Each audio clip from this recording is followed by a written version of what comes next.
A journey to where nature is at her most magnificent and forbidding. To mysterious places where dazzling and diverse cultures flourish. Where China's numerous ethnic groups draw you into a world of color and vibrancy. Where distinct lifestyles, traditions, and crafts have survived the test of time. Join Travelogue on its 17-part Ethnic Odyssey, visiting more than 100 places across China. Ethnic Odyssey, an enlightened look at China's rich ethnic heritage.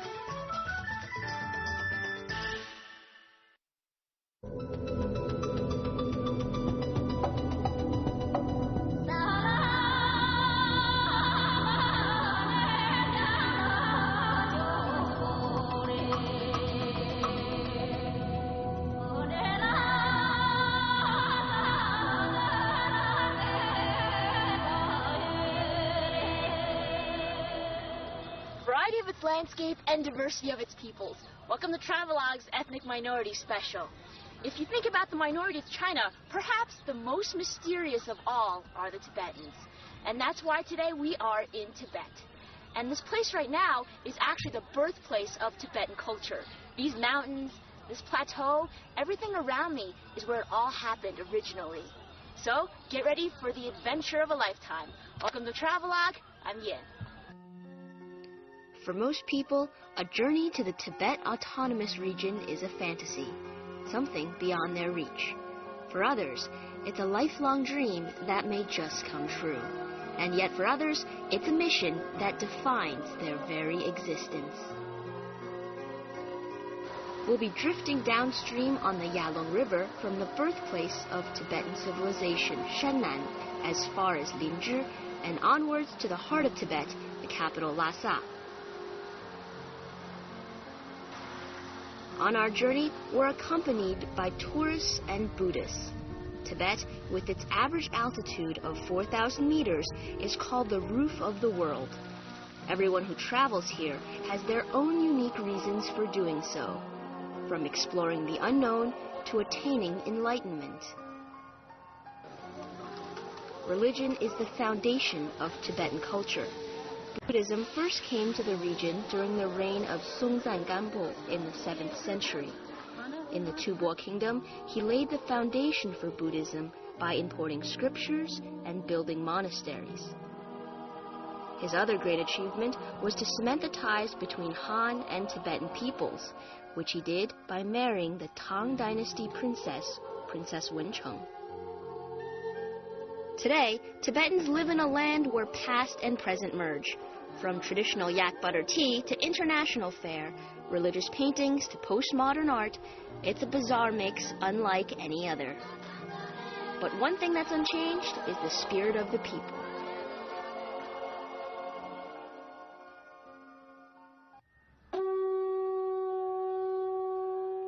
In Shannan, the birthplace of ancient Tibetan culture, there stands the first palace built by the first Tibetan king. That was in the 2nd century.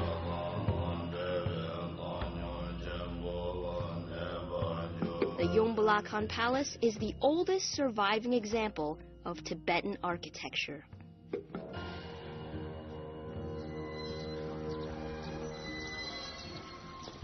Wow, look at the crops over here. These were where the first Tibetans settled over 2,000 years ago. And you see, it's believed that they came here, had a Tibetan king, and built their first palace. Maybe that's why this area is so sacred.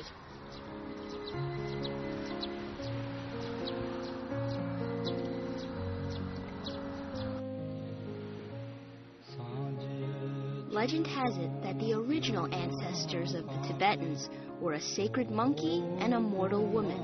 Over the centuries, their descendants multiplied and formed a tribe and turned the valley into agricultural land. After the first king descended to earth from the heavens, he was followed a little later by the first sacred text, which fell on the roof of his palace.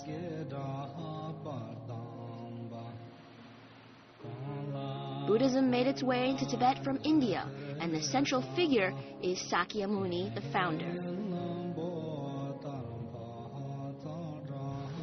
Still today, a sign of devotion among Buddhists is to recite the sutras, spin prayer wheels, and offer yak butter lamp for the oil lamps.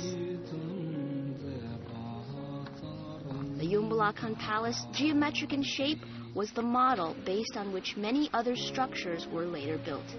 There's something magical about the towering place, perched on the mountain beneath the clouds and brilliant sun. Indescribable.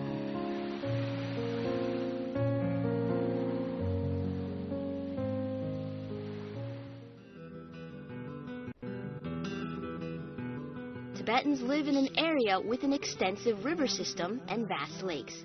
Naturally, they have learned to use these waterways as a means of transport. By tradition, small boats made of animal hide were used to cross those rivers. Although today's boats are a bit more sophisticated, the journey is no less difficult. After about 20 minutes, I'd say, we're sort of stuck in the middle of the river. Surprisingly, the river is only like this deep. Look at this guy. He's pushing us over because the sand is sort of stuck underneath. And we're sort of slowly gravitating this way and then hopefully get back onto the right path soon.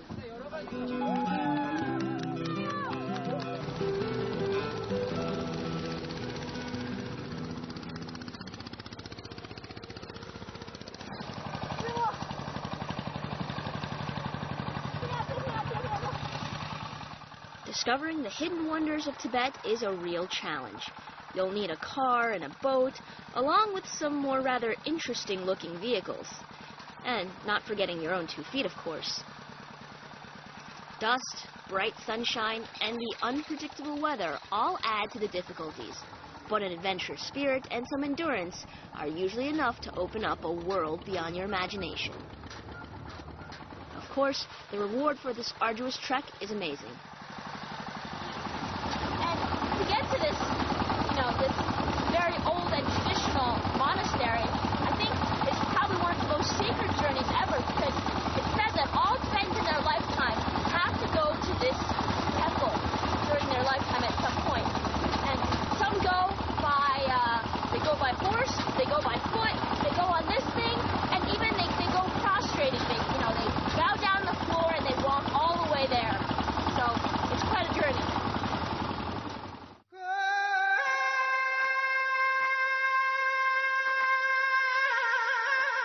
Samye Monastery, built in the 8th century, was the first monastery in Tibet. It was commissioned by an Indian Buddhist master and combines elements of Han, Tibetan, and Indian architecture. And thus, it's called the Three-Style Temple. It's one of the most popular destinations for pilgrims, some of whom travel on foot for weeks to reach it. Ground floor is Tibetan, middle floor is Han, and the top is in Indian style.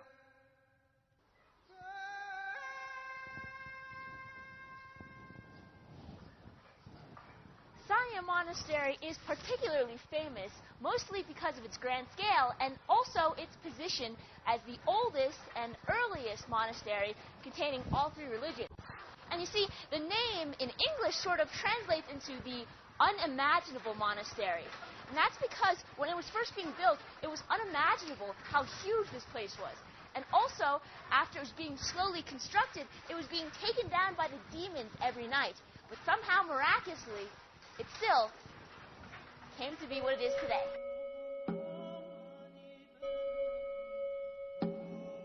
An air of mystery surrounds Samye Monastery, enhanced by its grandiose and complex design. It's supposed to replicate the universe as described in the sutras. 4 towers, each of different color, stand at the 4 angles of the main temple. They symbolize the 4 heavenly kings, who are said to protect and bless the monastery. The monastery's interior is large and colorful. It's a place where many monks come to study. But there's one room we're not allowed to see. It's where monks of the highest standing spend 3 years studying the scriptures, and they don't come out until their time is up. Food is delivered to them regularly. Here, the wall paintings are most informative. For instance, this one displays the rules of the monastery. They're quite particular about the types of shoes allowed inside, also the type of kettle used for carrying water, and the rules for praying.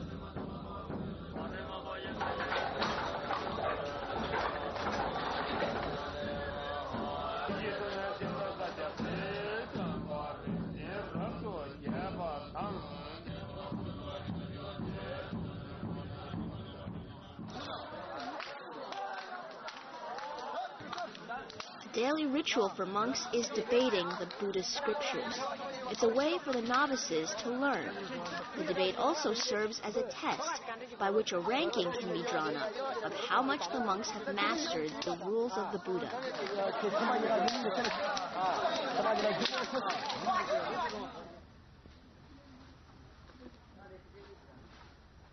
A must for all Tibetans over the world is to make a trip to this temple right here. And if you come here, one thing you must do is pray in front of this door. You see, this door is supposed to be the gateway to heaven. And if you look inside this little hole here, you'll be able to see your future. We're going to take a look.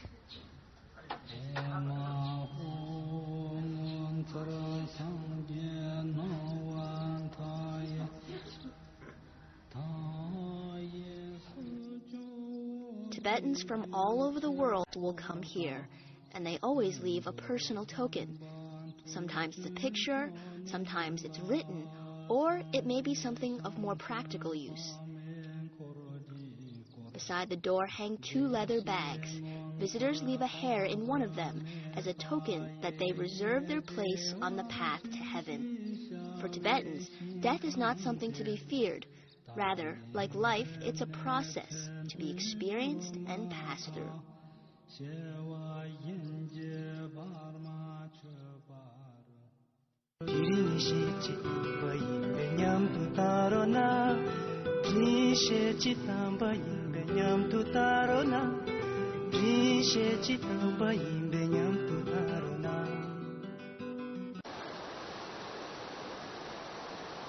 Next, we head to Linzhi in the southeast of Tibet, where the altitude is 3,000 meters, much lower. At this milder climate, we find very unique greenery. The land here is nurtured by the Niyang River, a branch of the Yaluzangpu. The scenery is beyond the imagination of anyone who's not seen it. Forests, rich vegetation, and small villages nestled among the snow-capped mountains.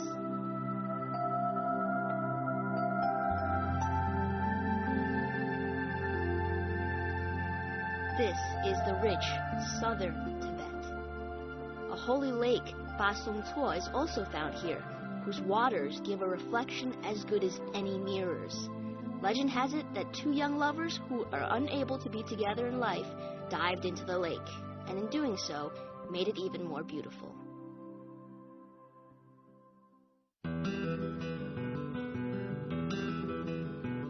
The area is also famous for its picturesque communities. I decided to visit Walnut Village, so named because of the walnut trees that surround it. It's just the place to get a glimpse of what Tibetan life is really like.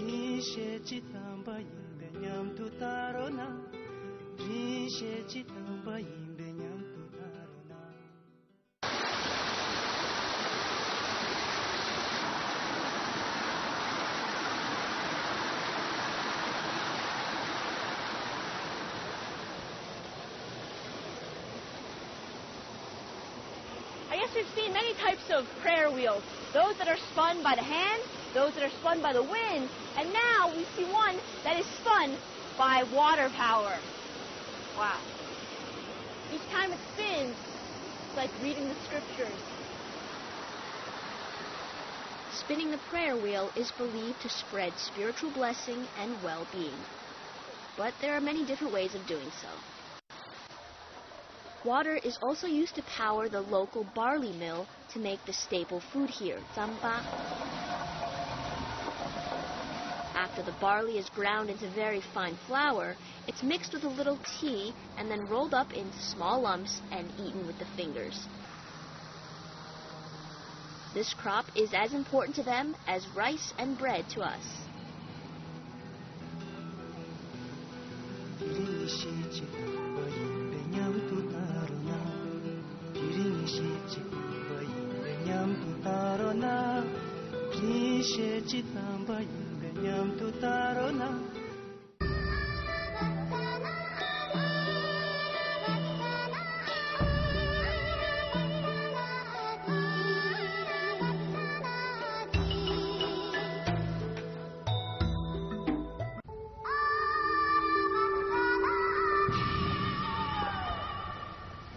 From Ningzhi, we continue to Lhasa, the heart of Tibet, and for centuries, a destination by Buddhist pilgrims. Still today, people head there in droves, by bike, by road vehicle, and even on hands and feet. The journey can take weeks or even months. Incidentally, Lhasa in Tibet means place of God.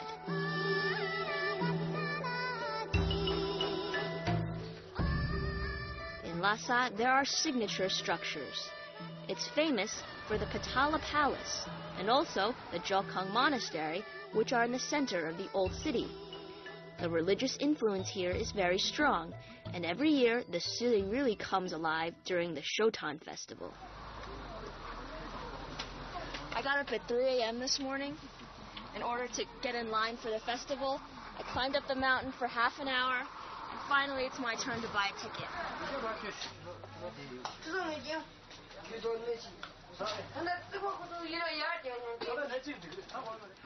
An important part of Shotan Festival is to visit the giant painting of the Buddha above Drepung Monastery. People start climbing the mountain as early as 2 a.m. in order to get the best view. Hello, my name is Vincent. I'm from Holland. 안녕하세요. 저는 한국에서 왔습니다. On habite à Tokyo, au Japon. On a commencé notre trip et puis on est arrivé là, voilà. Et puis les étoiles, c'est super beau.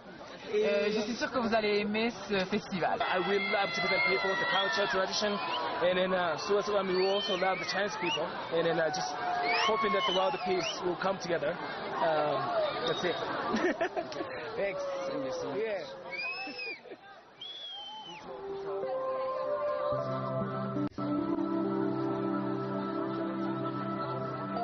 Slowly, the first glimmer of light smiles upon the land, and on a city with more than 1,400 years of history.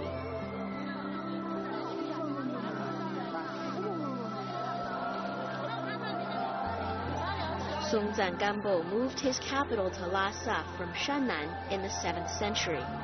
According to historical records, he built the city specially for the Tang Dynasty princess he married. For her part, she brought a statue of Sakyamuni to Lhasa with her, and the Jokhang Monastery was built to house it. This effectively made the monastery the heart of the city. Today, it's still its spiritual center.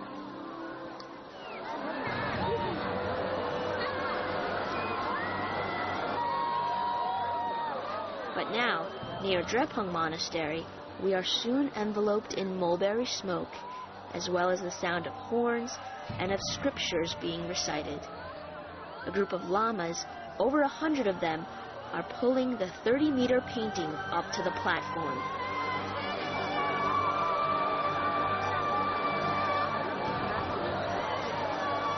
Originally, the festival was purely religious.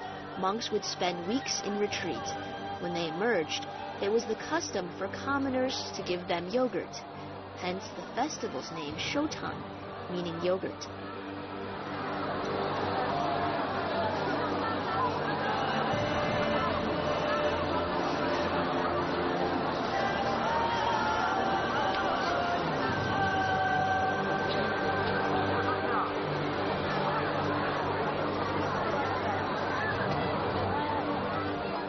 And so, the giant picture of Sakyamuni, the founder of Buddhism, is revealed.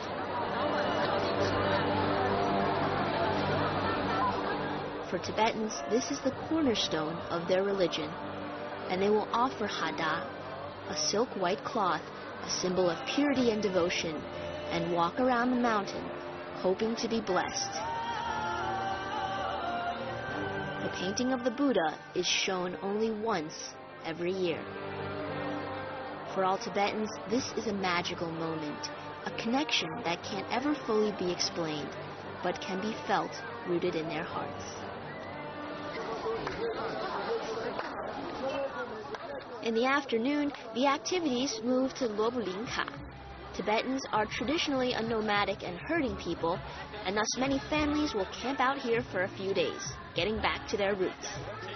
Here, they chat with friends, enjoy some yogurt, and watch the traditional opera. Living in tents is a must.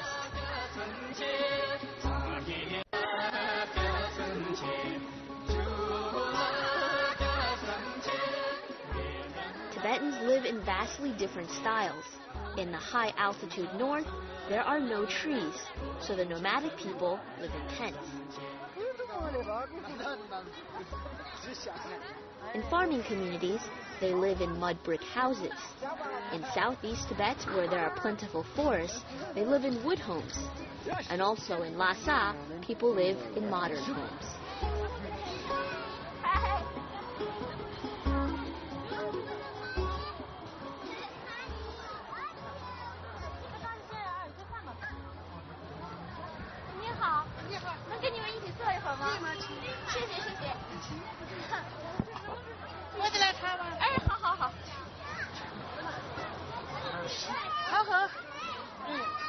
Very rich. It's yak butter, tea. And you see, this is an essential part of all the gatherings.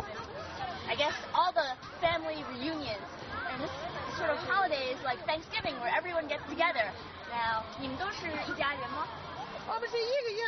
So all these relatives get together every year, and it's been 8 years since they first started doing this. I guess this is a great way to have fun.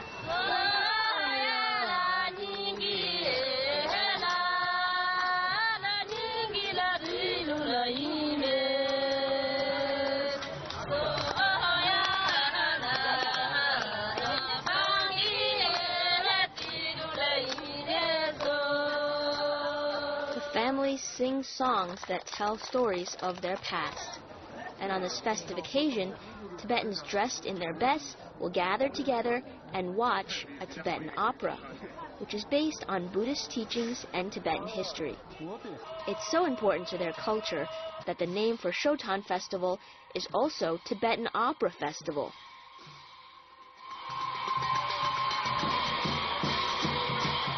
The performances last for about a week during the holidays. Tibetan opera dates back 1,400 years, almost the dawn of Tibetan civilization.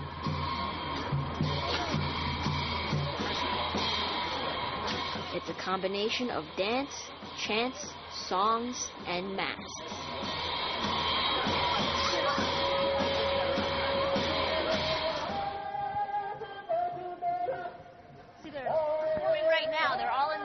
Costumes and masks.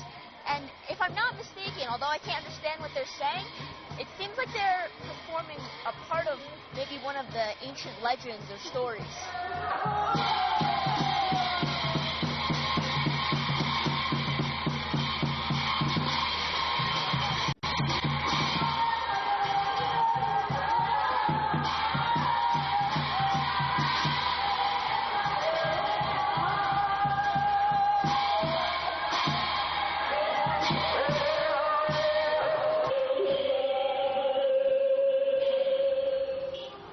To an outsider, Tibet can seem inscrutable and rather distant.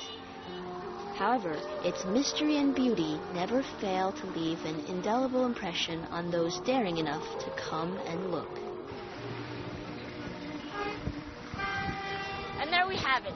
That is Tibet. It's a place where modernity and the tradition blend together, a mix of past and present. It's a place where the Tibetans live and many others come from all over the world. I'm Yin, and see you next time on our special. Bye-bye.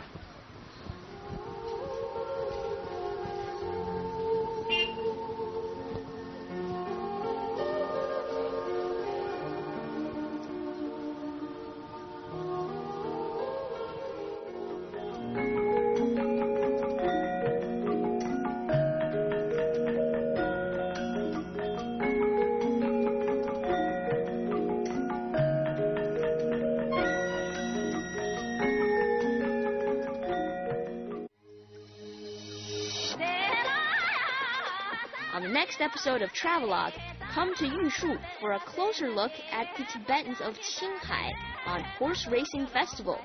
You gotta see it to believe it.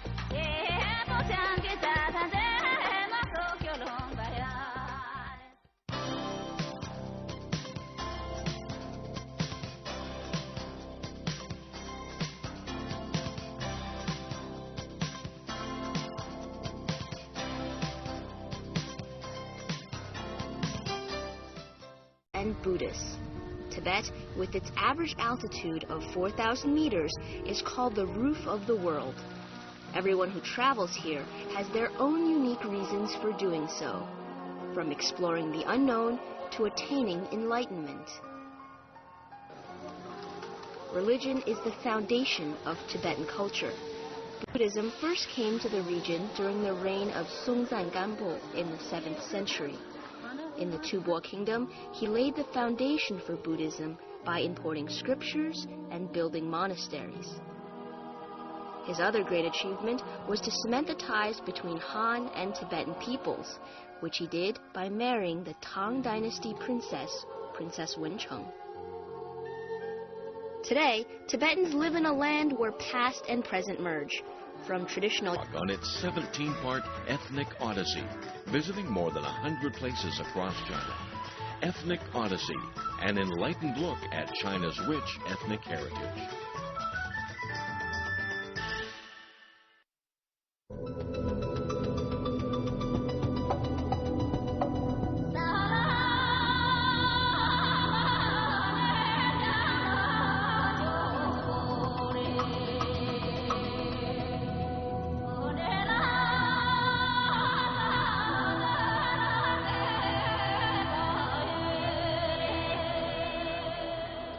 Variety of its landscape and diversity of its peoples. Welcome to Travelogue's Ethnic Minority Special.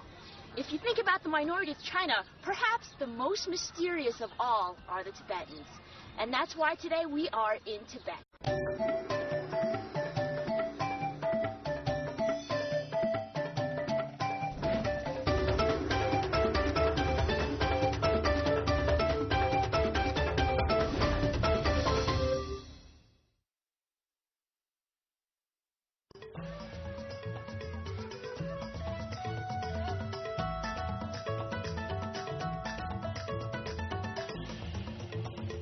A journey to where nature is at her most magnificent and forbidding. To mysterious places where dazzling and diverse cultures flourish. Where China's numerous ethnic groups draw you into a world of color and vibrancy. Where distinct lifestyles, traditions, and crafts have survived the test of time. Join Travelogue. Yak butter tea to international fare, religious paintings to postmodern art, it's a bizarre mix unlike any other. But one thing that's unchanged is the spirit of the people.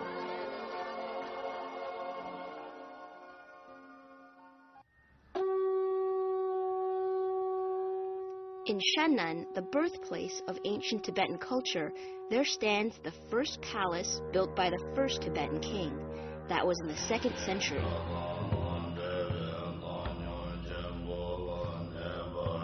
The Yongbalakan Palace is the oldest surviving example of Tibetan architecture.